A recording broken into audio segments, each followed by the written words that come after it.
Ning apa ndone? Lah filternya apa rusak, Mas? Mlayune abot.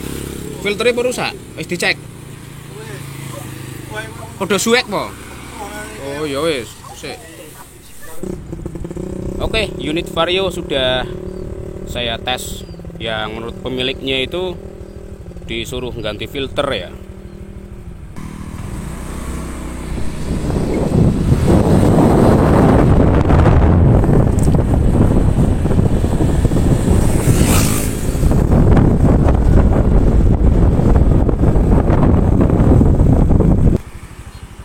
Kalau ini kemungkinan bukan filternya sih.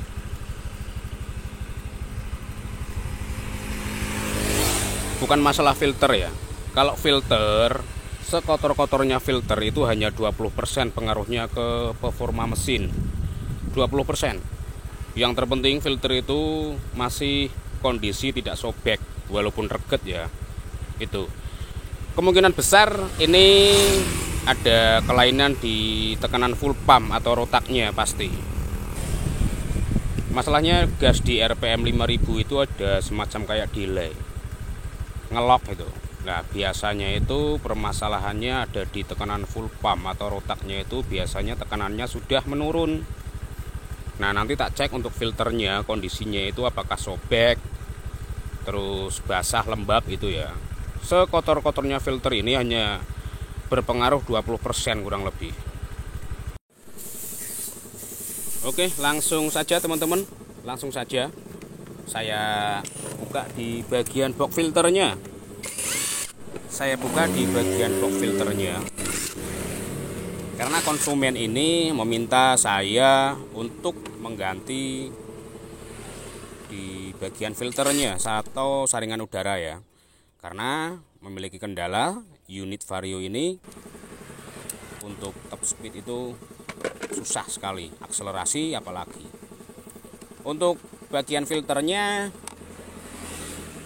saya kira ini tidak bermasalah ya, walaupun secara fisik warnanya itu pucat seperti ini.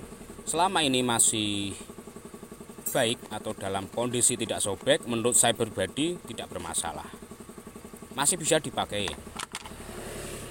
Kemudian saya cek juga di bagian throttle body. Nah ini untuk throttle bodinya, daripada melepas ini dan itu, lebih baik saya memakai kamera seperti ini sekalian untuk mengecek kondisi bagian dalam throttle body. Ini kotor tapi tidak begitu parah ya. Biasanya itu di sela-sela sambungan, di sela-sela sambungannya throttle body ini biasanya. Untuk koinnya saya buka dulu untuk melihat bagian dalam. Untuk melihat bagian dalam, biasanya itu rawan kotor itu di bagian sambungan dalamnya. Di bagian sambungan, kalau throttle body ini kan bisa dilepas menjadi dua bagian sebenarnya. Oke, lanjut ke tahap berikutnya. Kemudian untuk bagian CVT ini sudah saya bongkar untuk menganalisa lebih detail lagi. Permasalahannya itu di mana, apakah di bagian V-belt atau di bagian roller ataukah di bagian mangkok gandanya ini. Nah, ini untuk tapak kampas ganda itu tidak menapak secara sempurna ya. 50% saja tidak ada ini. Nyaris di bagian samping untuk napak lonceng gandanya itu.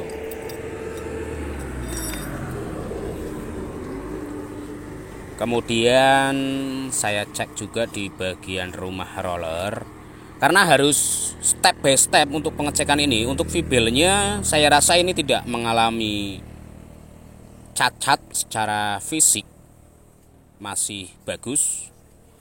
Untuk V-beltnya juga sesuai dengan tipe unit Vario 125 LED atau generasi pertama yang LED ini ya. Untuk V-belt tidak mengalami masalah. Jadi ya tetap saya cek secara step by step. Jadi tidak langsung memvonis di bagian tertentu yang saya pikir masalahnya misalkan ada di bagian tekanan full pump. Harus benar-benar dicek di bagian kirian ini, misalkan untuk pemasangan rollernya yang bagian ini terbalik ya mas, ini terbalik, ini betul, satunya lagi atasnya terbalik, ini sesuai, ini terbalik, dan ini sesuai. Jadi jangan sampai terbalik antara sisi tumpul dan sisi tajam. Kemudian ini untuk kampas gandanya, untuk tapak kampas gandanya, antara kampas ganda dengan lonceng itu tidak sempurna. Ini bisa dikatakan tidak ada 50% atau separuh ya. Ini nyaris. Nah, untuk lonceng gandanya ini bisa dikatakan terjadi slip. Ini terjadi slip. Ini yang bisa jadi faktor, salah satunya menyebabkan tenaga itu loyo atau delay, bahkan responsif itu kurang. Nah, perhatikan tapaknya itu ada bekas hitam, ini yang napak antara lonceng dan kampas ganda. Oke, untuk bagian box filter sudah saya bersihkan. Ini untuk box filternya sendiri.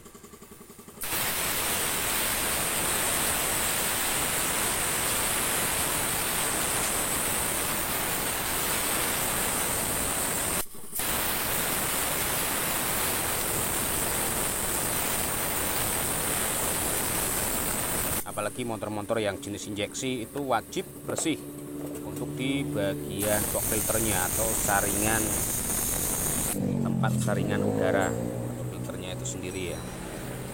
Jadi wajib untuk dibersihkan, dicuci, kemudian dikompresor atau dikeringkan dengan cara dijemur lah, atau terserah, punya cara masing-masing. Intinya jangan lupa selalu bersihkan di bagian box filternya ini sampai ke karet-karet filternya. Tujuannya ya supaya yang pertama ya motornya tetap awet, kemudian filternya itu sendiri tidak cepat kotor.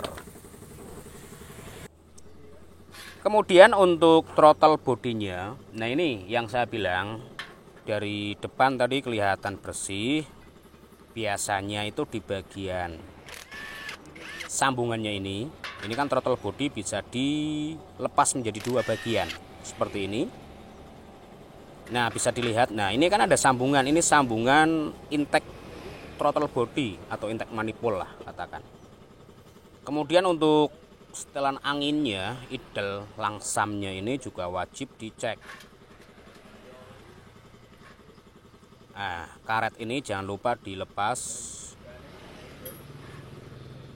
Setelah terlepas seperti ini ya tinggal disemprot secara manual seperti ini, kemudian dilihat nanti residu atau kotorannya yang nah itu di bawah, nah hitam kan seperti itu. Makanya saya itu selalu mewanti-wanti atau menyarankan kalau bisa ketika servis itu jangan melakukan semprot cleaner secara langsung dengan cara unit dinyalakan, kemudian digas RPM tinggi, kemudian semprot throttle body. Kotoran ini yang di bawah ini masuk ke bagian ruang pembakaran. Di saat kotoran-kotoran itu masuk dan terhimpit antara klep dan shifting klep, itu bisa menyebabkan kompresi bocor. Saya yakin tidak 100% keluar dari lubang knalpot, pasti ada himpitan karena klep itu kan kondisinya membuka dan menutup. Ketika klep menutup, otomatis kotoran itu akan terhimpit antara klep dan shifting klep. Nah, cara saya seperti ini. Untuk sensornya tidak dilepas tidak masalah, tapi ketika nanti selesai langsung dikompresor atau dikeringkan lah.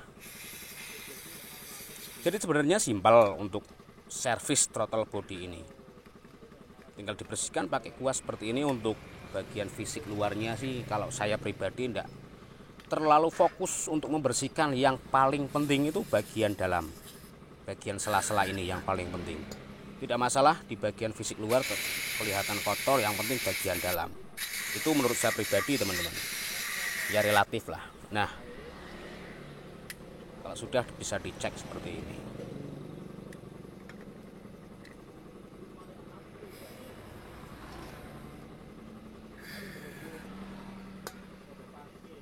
Kalau sudah dikompresor seperti ini untuk tujuannya itu mengeringkan supaya tidak mengeluarkan semacam kayak air ya, karena kalau dibiarkan bisa mengembun lah, ada embun. Kemudian untuk bagian GPT juga nanti saya bersihkan secara total atau maksimal ya, kurang lebih ya 2 jam.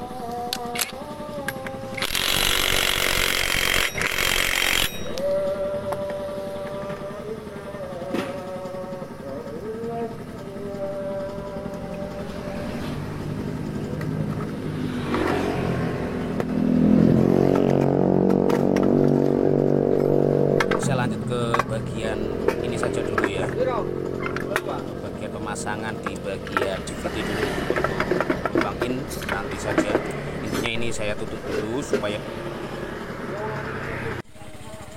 Oke, sekarang ke bagian penyemprotan di lubang in atau bagian klep in. Ini jangan lupa untuk kondisi klep harus benar-benar menutup supaya kotorannya tidak masuk ke bagian ruang seker atau ruang piston. Tinggal semprot seperti ini ya, satu kaleng cleaner lebih bagus untuk membersihkan benar-benar bersih di bagian lubang in ya, seperti ini. Silahkan dicoba sendiri atau disimak.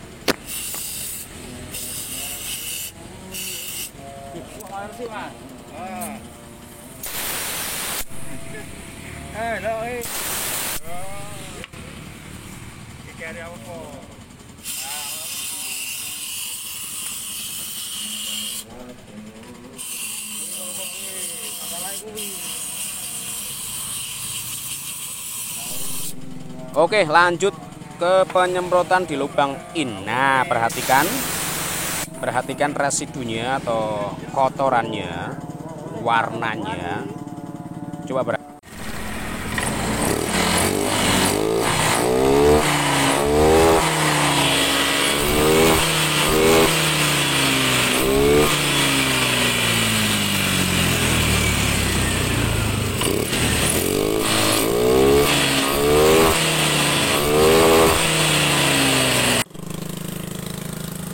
Oke, lanjut ke tahap finishing. Ini untuk filternya sendiri tidak saya lakukan penggantian, emang saya biarkan kotor seperti ini untuk benar-benar meyakinkan tanpa penggantian filter motor ini bisa responsif dan konsumen pun nanti bisa merasakan sendiri hasilnya antara sebelum saya tangani dan sesudah saya tangani. Jadi sekali lagi saya tidak serta-merta melakukan penggantian spare part. Takutnya nanti kalau saya hanya melakukan penggantian di bagian filter kemudian pasang dicoba konsumen merasa masih sama bahkan tidak ada perubahan, kan kasihan. Sudah keluar biaya kok motornya masih sama, karena harga untuk filter ini kan kisaran 50.000 sampai 60 ribuan. Mending saya servis sekalian kurang lebih 100.000, iya kan? Dijamin hemat biaya. Takut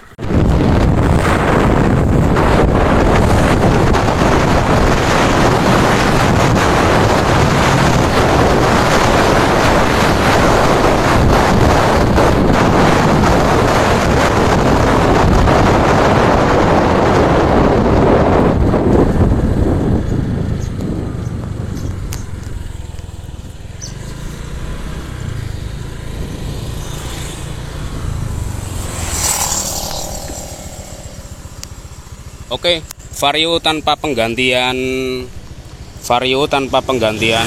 filter udara ya.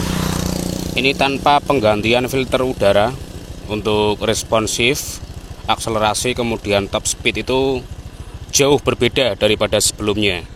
Jadi permasalahannya itu bukan karena filternya, tetapi di bagian throttle body itu yang pertama banyak residu atau kotoran yang menempel di sela-sela bagian dalam throttle body itu sendiri.